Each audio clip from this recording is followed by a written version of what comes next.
Meus irmãos, eu vou compartilhar com vocês hoje nessa série em que tenho pregado salmos selecionados no chamado livro 2 dos Salmos, e hoje eu convido vocês a refletirmos na mensagem do Salmo 44, e eu quero pensar com você sobre este tema: quando o sofrimento parece injusto.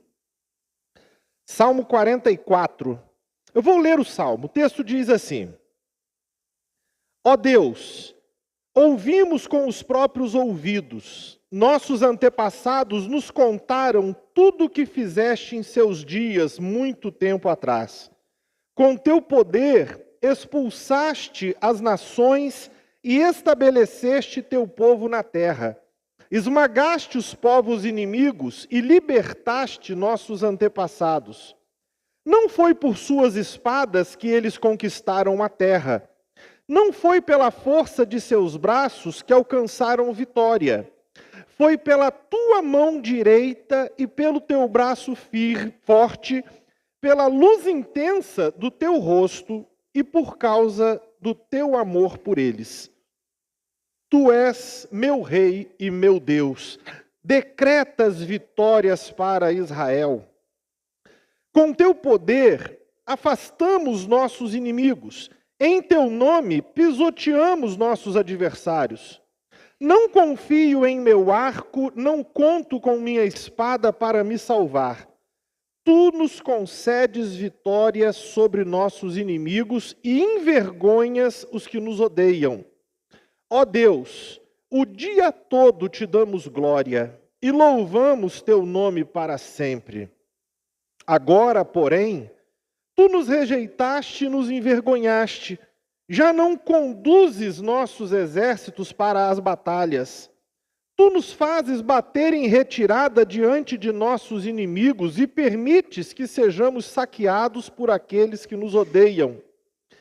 Entregaste-nos como ovelhas para o matadouro e espalhaste-nos entre as nações.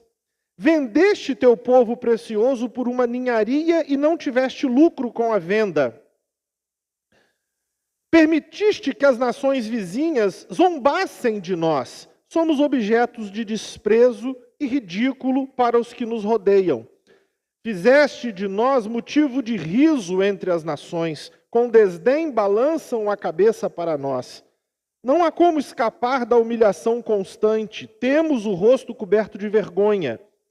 Não ouvimos outra coisa senão os insultos dos que zombam de nós. Não vemos outra coisa senão os inimigos que desejam vingança. Tudo isso aconteceu sem que nos esquecêssemos de ti, sem que fôssemos infiéis à tua aliança. Nosso coração não te abandonou, não desviamos os pés de teu caminho. Tu, porém, nos esmagaste no deserto onde vivem os chacais, e nos cobriste de escuridão e morte. Se tivéssemos nos esquecido do nome do nosso Deus, ou estendido as mãos em oração a deuses estrangeiros, Deus com certeza saberia, pois Ele conhece os segredos de cada coração. Mas por causa de ti, enfrentamos a morte todos os dias. Somos como ovelhas levadas para o matadouro. Desperta, Senhor, porque dormes. Levanta-te, não nos rejeites para sempre. Por que escondes o rosto de nós? Por que te esqueces de nosso sofrimento e opressão? Desfalecemos no pó, caídos com o corpo no chão. Levanta-te e ajuda-nos. Resgata-nos por causa do teu amor. Salmo 44. Deixa a sua Bíblia aberta, porque eu quero que você caminhe comigo neste salmo, e eu gostaria que você me acompanhasse.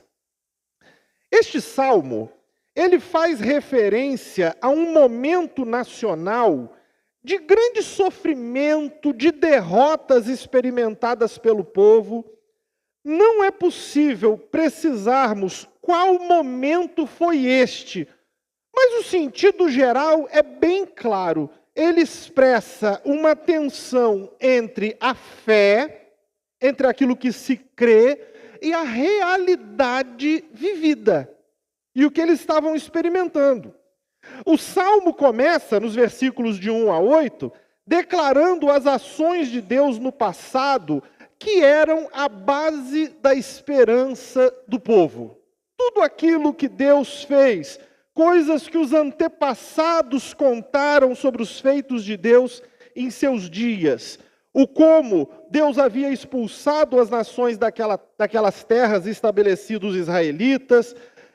Versículo 3, o como conquistaram aquela terra, mas não pelo poder de espada. Foi a mão direita de Deus, foi o seu braço forte, a luz de seu rosto que lhes deu a vitória. Vitória que, na verdade, o final do verso 3 vai dizer para a gente que é resultante do amor de Deus por ele. Então o salmista declarou confiar, olha o verso de número 4, que o mesmo Deus que agiu no passado ainda é o seu Deus e o seu rei. E ele pede, decreta as vitórias para Israel. Que o Senhor promulgue vitórias, declare vitórias para Israel. Ele confiava que tudo estava sob o seu controle, o seu comando, bastando que ele ordenasse para que a salvação viesse. E se Deus decretasse, eles poderiam novamente, com o seu poder e o poder de seu nome, como diz o verso 5, pisotear novamente os inimigos, afastar os inimigos que os oprimiam. O salmista, verso 6, afirmou não confiar em seus próprios recursos para vencer, mas crer, verso 7, que Deus é quem concede vitória. E essa sessão, então, de 1 a 8, é concluída com a firme declaração de que, em face de tudo isso, veja o verso 8, continuamente davam glórias a Deus e seu nome seria louvado para sempre. Em face de tudo isso que eles podiam perceber do Senhor. Mas todas essas lembranças dos feitos de Deus e a fé que tinham estava sendo confrontada por uma realidade penosa que eles estavam vivendo. A despeito de tudo que eles sabiam de Deus, da fé, da confiança que eles tinham em Deus, do verso 9 ao verso 16, o salmista descreve essa realidade penosa que eles viviam. Eles sentiam como se Deus os houvesse rejeitado. Como se, de alguma maneira, aquele Deus que antes fora tão presente, tão amigo, tão atuante, de alguma forma tivesse deixado-os de lado. No verso 10 ele diz que os inimigos que antes fugiam, se antes eram os inimigos que fugiam, agora era o próprio povo de Deus quem batia em retirada. No verso 11 ele diz, nos tornamos ovelhas para o matadouro, ou seja, animais destinados a morrer para servir de alimento, e sem que ninguém se importasse, sem que aquilo despertasse qualquer sentimento em alguém. Eles sentiam-se dessa maneira, sentiam-se, no verso 12, sem qualquer valor, vendidos por uma ninharia, como se eles não tivessem qualquer tipo de valor, e viraram, do verso 13 ao verso 16, ele diz, motivo de riso, humilhação, vergonha e zombaria. Então vejam vocês que havia uma discrepância entre as lembranças do agir de Deus, entre aquilo que eles ouviram sobre Deus fazer, toda a fé que eles tinham no Senhor e o momento que eles estavam passando. Este sofrimento de agora lhes parecia totalmente injustificado. E aí você preste atenção nos versículos 17 a 21. Não se poderia atribuir aquele sofrimento à infidelidade da parte deles. A gente vai encontrar essas falas dele no verso 17.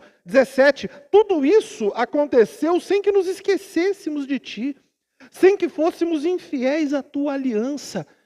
Ele olhava para aquilo e dizia: olha, faria sentido se nós estivéssemos abandonando o Senhor. Mas, a seu ver, não estavam. Pelo contrário, havia uma predominante consideração pelo Senhor. Não era um tempo de maldade, de abandono de Deus. Pelo contrário. E o salmista, então, não conseguia correlacionar o que estavam passando com qualquer coisa que tivessem feito. Eu não consigo entender por que passamos agora por essas coisas. Se houvessem feito algo, diz aí o verso 20, Deus saberia. E Deus certamente lhes teria dito. Eles teriam sido advertidos, como Deus fizera tantas vezes por meio de profetas. A razão daquele sofrimento, então, deveria ser encontrada em outra coisa. Não objetivamente em algo que eles tivessem feito. E o salmista, então, conclui em seu coração que aquele sofrimento era por causa da maldade dos inimigos de Deus. Olha o versículo de número 22, e eu quero que você atente bem para ele. Ele diz assim: mas por causa de ti enfrentamos a morte todos os dias. Somos como ovelhas levadas para o matadouro. Ele usa essa expressão, por causa de ti, enfrentamos a morte todos os dias. Algumas traduções bíblicas traduziram essa expressão, por causa de ti, como por amor a ti. Por amor a ti, enfrentamos a morte. O salmista começa a perceber que eles sofriam, então, pelo apego que tinham pelo Senhor. Pelo apego que tinham à religião verdadeira. Eu acho relevante nós observarmos que o Senhor Jesus, ele falou aos discípulos a respeito do risco que eles corriam de serem maltratados por sua causa. Olhe comigo o Evangelho de João, capítulo 15, verso 18 até o verso de número 21. Ele diz assim, o Senhor Jesus falando aos discípulos, ou melhor, acerca deles, né? Ele diz assim: se o mundo os odeia, lembrem-se de que primeiro odiou a mim. O mundo os amaria se pertencessem a ele, mas vocês já não fazem parte do mundo. Eu os escolhi para que não mais pertençam ao mundo, e por isso o mundo os odeia. Vocês se lembram do que eu lhes disse? O escravo não é maior que o seu senhor. Uma vez que eles me perseguiram, também os perseguirão. E se obedeceram à minha palavra, também obedecerão às suas. Farão tudo isso a vocês por minha causa, pois rejeitaram aquele que me enviou. Então o Senhor Jesus, lá atrás, ele alerta os discípulos sobre o risco de serem maltratados por sua lealdade ao Senhor. O salmista, nesse capítulo 44, Salmo 44, versículo 22, ele, na verdade, vai dizer que eles enfrentavam a morte todos os dias. Estavam contínua e reiteradamente sujeitos a estes ataques e experiências dolorosas. Viam, como já mencionei aqui, como natural feri-los, pois eram considerados ovelhas levadas ao matadouro. Para isso mesmo. A causa secreta por trás do sofrimento do povo, que o salmista no Salmo 44, verso 22, consegue compreender, era sua amizade com Deus. Eles enfrentavam a oposição dos adoradores de outros deuses. Era por amor a Deus que eles enfrentavam a oposição e os ataques dos adversários. Aqueles sofrimentos, então, estavam relacionados a causas além do controle humano. Não era algo que dependia do que eles fizessem ou deixassem por acaso de fazer. Aqueles sofrimentos estavam ligados e faziam parte da existência nesse mundo que é moral e espiritualmente caído. E vivendo neste mundo, necessariamente, algumas vezes, esse conflito aconteceria entre aqueles que não mais pertencem a esse mundo e por isso são detestados, como Jesus os advertiu lá no Evangelho de João.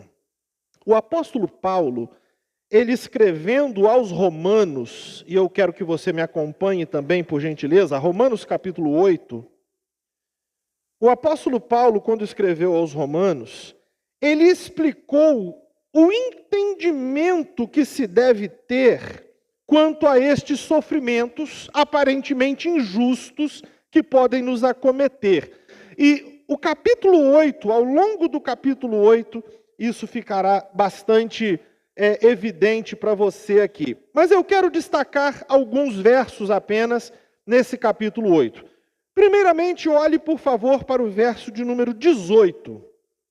Paulo afirmou que os sofrimentos de agora não são nada se comparados à glória que será revelada mais tarde. Paulo olha para essas coisas, desses sofrimentos que estão relacionados a esse choque de realidade do crente com um mundo mau, e ele começa dizendo que ele considera que esses sofrimentos não são nada, quando comparados com a glória que nos será revelada mais tarde. Ele disse que toda a criação, olha o versículo 19 aí até o versículo 22, ele disse que toda a criação, esse mundo criado, espera por essa glória que virá, esperando ser libertada de seu estado de decadência gerado pelo pecado. Deixe-me ler aqui os versículos do 19 a 22. Eles falam assim: pois toda a criação aguarda com grande expectativa o dia em que os filhos de Deus serão revelados. Toda a criação, não por vontade própria, foi submetida por Deus a uma existência fútil, na esperança de que, com os filhos de Deus, a criação seja gloriosamente liberta da decadência que a escraviza. Pois sabemos que até agora toda a criação geme como em dores de parto. É interessante essas afirmações que ele faz aqui, porque ele está mostrando essa perspectiva de que, na verdade, a gente vive num mundo e o próprio mundo sofre também, porque a condição do pecado degradou a existência como um todo. E o apóstolo Paulo vem falando sobre esse conflito. Mas, com base nesta confiança de que vem uma libertação do Senhor, há uma glória a ser revelada. Com base nessa confiança, no versículo de número 31, Paulo, ele questiona algo muito seriamente. Ele fala assim no verso 31, que podemos dizer diante de coisas tão maravilhosas? Se Deus é por nós, quem será contra nós? Ele questiona, olha, diante de tudo isso, essa perspectiva que nós temos de uma libertação que vem do Senhor, se nós podemos contar com isso, diante de todas essas coisas, se Deus é por nós, quem será contra nós? E no auge, então, de suas reflexões nesse capítulo, olha o versículo de número 35, a pergunta que ele faz no início do verso. Ele pergunta: o que nos separará do amor de Cristo? O que poderá, o que será capaz de nos privar do amor que Deus e Cristo têm por nós? Os eventuais sofrimentos pelos quais passamos significam que Deus tenha deixado de nos amar? E Paulo, então, na continuação do verso 35, ele elenca algumas das experiências mais dolorosas pelas quais uma pessoa pode passar. E ele pergunta-se quais delas ou qual delas nos faria pensar que Deus não nos ama? Serão as aflições? Será que os momentos de aflições farão com que a gente conclua que Deus não nos ama? Ou quem sabe as calamidades? Talvez as perseguições possam fazer com que a gente questione o amor de Deus? A fome, a miséria, o perigo, o risco de morte. Nenhum desses sofrimentos, nem mesmo todos juntos, podem nos fazer duvidar do amor de Deus por nós. E aí, no verso 36, a gente vai perceber que Paulo, ao escrever isso, ele estava com o Salmo 44 em mente. Olha o versículo de número 36. Paulo diz assim: como dizem as Escrituras, por causa de ti enfrentamos a morte todos os dias. Somos como ovelhas levadas para o matadouro. Paulo, enquanto escrevia sobre esses sofrimentos e essas circunstâncias, ele tinha em mente aquela palavra do salmista.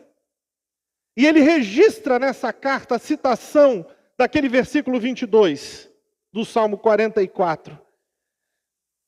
Na perspectiva de que, na verdade, ele sabe que o povo de Deus pode sofrer injustamente devido ao fato de viver e estarmos peregrinando num mundo que é mau. E esse sofrimento injustificado, ele pode acontecer porque faz parte de viver nesse mundo caído. Mas Paulo sabe também que apesar de todo sofrimento, olha o versículo de número 37, o que ele vai dizer aí? Mas apesar de tudo isso, somos mais que vencedores por meio daquele que nos amou. Nós podemos enfrentar sofrimentos. É possível que nós enfrentemos sofrimentos que parecem injustos. Mas apesar de tudo isso, somos mais do que vencedores por meio daquele que nos amou. O amor com que Cristo nos amou nos faz vitoriosos sobre todo sofrimento e circunstância. É aquilo que, como nós falamos mais cedo aqui na nossa escola bíblica, equilibra. A gente tem experiências de dor, mas a gente tem uma convicção de um amor tão profundo de Deus por nós, que isso traz uma perspectiva diferente. E aí nesse Salmo 37 ele está dizendo, apesar de todas essas coisas, nós somos mais do que vencedores por meio de Cristo que nos amou. Esse amor de Cristo nos faz vitoriosos sobre os sofrimentos, sobre as circunstâncias e nos torna mais dependentes dele. E Paulo, então, conclui essa argumentação em Romanos 8, fazendo uma das mais poderosas declarações de fé em face do sofrimento, nos versos 38 e 39. Vejam só, ele diz assim: e estou convencido de que nem morte nem vida, nem anjos nem demônios, nem o que existe hoje, nem o que virá no futuro, nem poderes, nem altura, nem profundidade, nada em toda a criação jamais poderá nos separar do amor de Deus revelado em Cristo Jesus, nosso Senhor. Muito convicto disso, de que a despeito das circunstâncias, nada pode nos separar do amor de Deus. Absolutamente. Jesus, ele fez uma afirmação acerca dessa sua segurança no relacionamento com as suas ovelhas, lá no Evangelho de João, capítulo 10. Abra sua Bíblia aí comigo, por favor. Evangelho de João, capítulo 10, versículos 28 e 29. O Senhor Jesus diz assim acerca das suas ovelhas: eu lhes dou a vida eterna, e elas nunca morrerão. Ninguém pode arrancá-las de minha mão, pois meu Pai as deu a mim, e Ele é mais poderoso que todos. Ninguém pode arrancá-las da mão de meu Pai. Ele estava muito certo dessa segurança que as suas ovelhas poderiam ter, de que nada rompe esse relacionamento que nós temos com o Senhor. Nada. O Senhor mesmo o mantém. Então, meus irmãos, nada nos separa do amor de Deus. Louvado seja o Senhor por isso.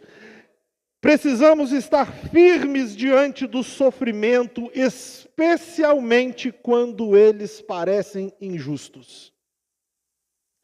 Voltando para o Salmo 44, eu quero concluir aqui. Voltando para o Salmo 44, então, eu quero mostrar para você como o salmista conclui com um clamor por libertação, com base na confiança que tinha nesse amor de Deus. A partir do verso 23 até o verso 26, ele pede que Deus se levante, que se interponha em favor deles, que não os abandone, verso 24. No versículo 25, ele fala da profundidade do sofrimento e da angústia do seu povo. Ele usa expressões como desfalecemos no pó, caídos com o corpo no chão. Suas palavras indicam um sentimento de profundo desamparo. Mas, finalmente, versículo de número 26, ele pede que Deus os resgate por seu amor, por sua bondade. Levanta-te e ajuda-nos. Resgata-nos por causa do teu amor. O mais sublime fundamento da esperança que temos é o amor de Deus. O salmista confiava que este amor de Deus poderia fazê-los vencedores sobre toda a dor, sobre todo o sofrimento que eles estavam enfrentando. Deixe-me fazer 3 aplicações aqui deste salmo para a nossa vida. A primeira coisa que eu quero chamar a sua atenção aqui diz respeito ao que nós lemos no início deste salmo, quando o salmista diz que eles tinham memórias, registros na memória das ações de Deus na história de seu povo. É muito importante nós termos registro na memória disso, das ações de Deus, tanto na história do seu povo, quanto na história da nossa própria família, na nossa própria história, porque estas lembranças alimentam a nossa esperança. É muito importante que a gente tenha registro de tudo que Deus já realizou em nossa vida, em nossa caminhada. Há razões para crermos que Deus continua o mesmo. Que, como o salmista veio a dizer, o Senhor ainda é Deus, ainda é Rei, e que, na verdade, todas as coisas estão ainda em suas mãos. Há razões para nós crermos nisso. E estas lembranças dos feitos de Deus nos ajudarão a continuarmos dando glória ao Senhor, mesmo nos períodos sombrios da vida. Como o salmista disse, olha, nós estamos passando tudo isso, mas a gente está louvando o seu nome, e nós vamos louvar para sempre. Nós precisamos ter estas memórias das ações de Deus e guardarmos com cautela cada uma delas. Mas eu destaco aqui também a importância do testemunho dos pais para os filhos, para a manutenção de uma fé firme. Vejam que foram os antepassados que contaram sobre o que Deus fez entre eles. Foram histórias ouvidas ali de pai para filho, que ajudou essas gerações futuras a pensar assim: a gente sabe o que Deus faz, a gente sabe o que Deus realiza. E se nós zelarmos por essas memórias e as transmitirmos também, a fé haverá de ser um fio ligando gerações e mais gerações. Então a primeira coisa que eu quero destacar aqui com você é esta: tenha um registro claro na sua mente dessas memórias do que Deus já fez. Tanto na sua vida, quanto na sua família, na igreja, quanto no povo de Deus em geral. Tenha esse registro, porque isso vai te ajudar a lembrar-se de quem é Deus. Isso vai sustentar a sua fé, alimentar a sua esperança, ajudar você a louvar o Senhor, mesmo quando os dias estiverem complicados. E comunique isso para as gerações seguintes. Comunique isso.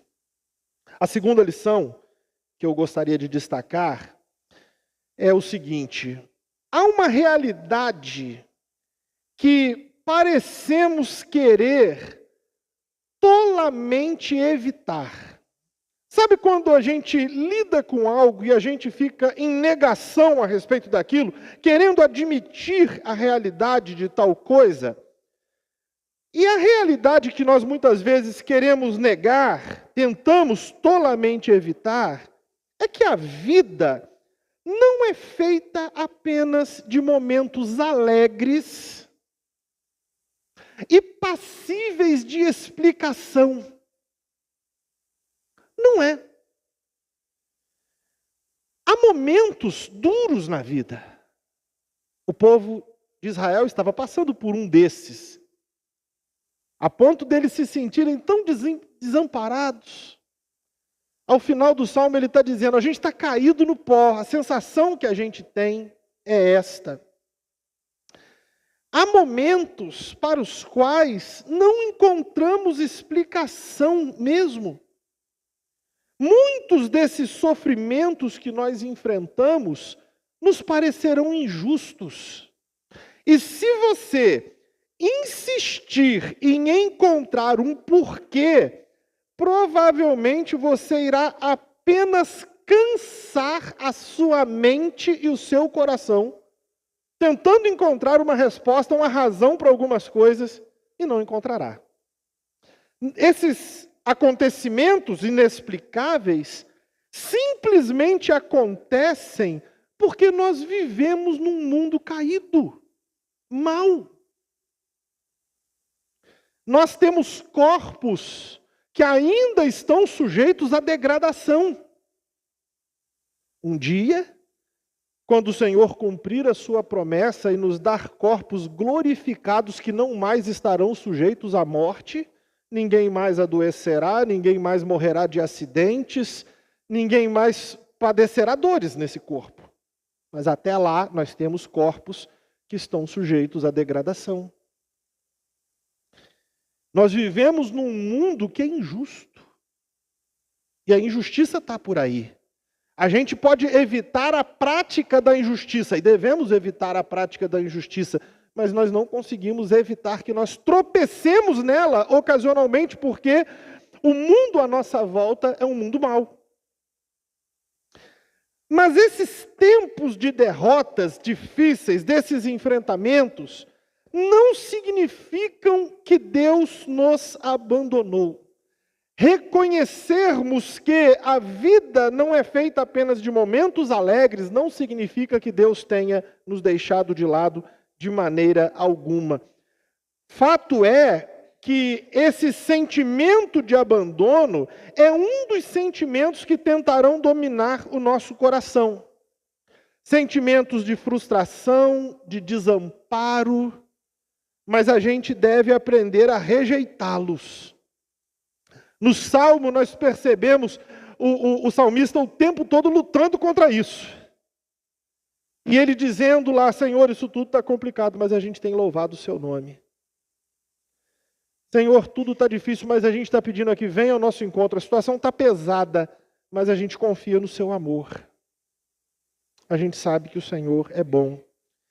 E uma mentalidade madura, que compreende que sofrimentos, vez ou outra, acontecem mesmo, nos dará resiliência para enfrentarmos aquelas dores inexplicáveis, assim como o salmista e o seu povo, o povo de Israel, teve a oportunidade de vivenciar ali.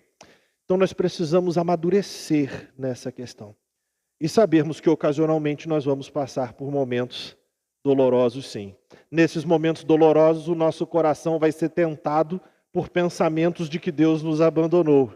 Mas você deve se lembrar de que nada nos separa do amor de Deus. Sofrimento algum. Talvez nos ensine a depender mais ainda, mas não nos separa. E finalmente, então, a última colocação que faço é que uma atitude de confiança e de fé são fundamentais para que possamos, seguindo o exemplo do apóstolo Paulo, ver os sofrimentos de agora e perceber que eles não se comparam com a glória que está por vir. Quando postos na balança, o peso dessa glória a ser revelada supera infinitamente a importância e o peso dos sofrimentos de agora. Para Paulo, Deus nunca perde o controle de nada. Ao contrário, como ele escreveu lá em Romanos 8, 28, ele fala assim, ele age em todas as coisas para o bem daqueles que o amam. Ele tem de tal forma isso em suas mãos. Tem uma frase que ela é atribuída a Albert Einstein, em que Einstein teria dito o seguinte, Deus não joga dados. Einstein não estava falando sobre experiência de fé, ele estava falando sobre o universo. E ele fala assim, a coisa é tão ajustada, tão finamente calibrada, que não tem como a gente achar que isso está assim ao acaso. Ele diz, Deus não joga dados. Mas eu quero dizer para você que com a nossa história, com a nossa sorte, com o nosso futuro, Deus não joga dados. Também não joga dados. Não estamos à mercê do acaso.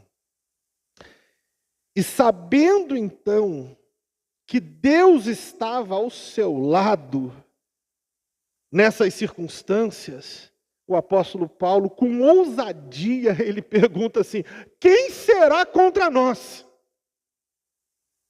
Quem será capaz de se opor a nós? Se é em Deus que nós confiamos e se é Ele quem está do nosso lado. Ele sabia que nada nos separa do amor de Deus, nenhum sofrimento, nenhum ataque maligno, nenhuma força. E assim, Paulo se tornou exemplo para nós, o exemplo de cristão que suportou as dificuldades e os sofrimentos sem esmorecer em sua fé. Eu quero citar para você aqui algo que o apóstolo Paulo escreveu aos Filipenses, capítulo 1, versículos 20 e 21. E Paulo escreve essa carta aos Filipenses enquanto estava na prisão. Mas ele diz o seguinte em Filipenses capítulo 1, a partir do verso 20.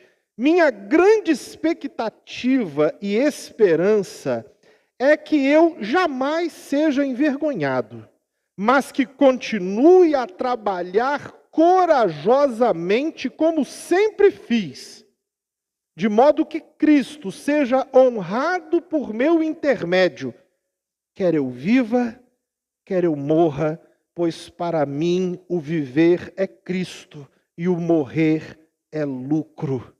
Paulo estava muito consciente de que o melhor está por vir. Nenhum sofrimento, e ele estava preso, nenhum sofrimento poderia se comparar ao que ele sabia que Deus tinha reservado para ele. Então, meus irmãos, que Deus nos conceda a graça, vigor, discernimento quando nós enfrentarmos sofrimentos que nos pareçam injustos.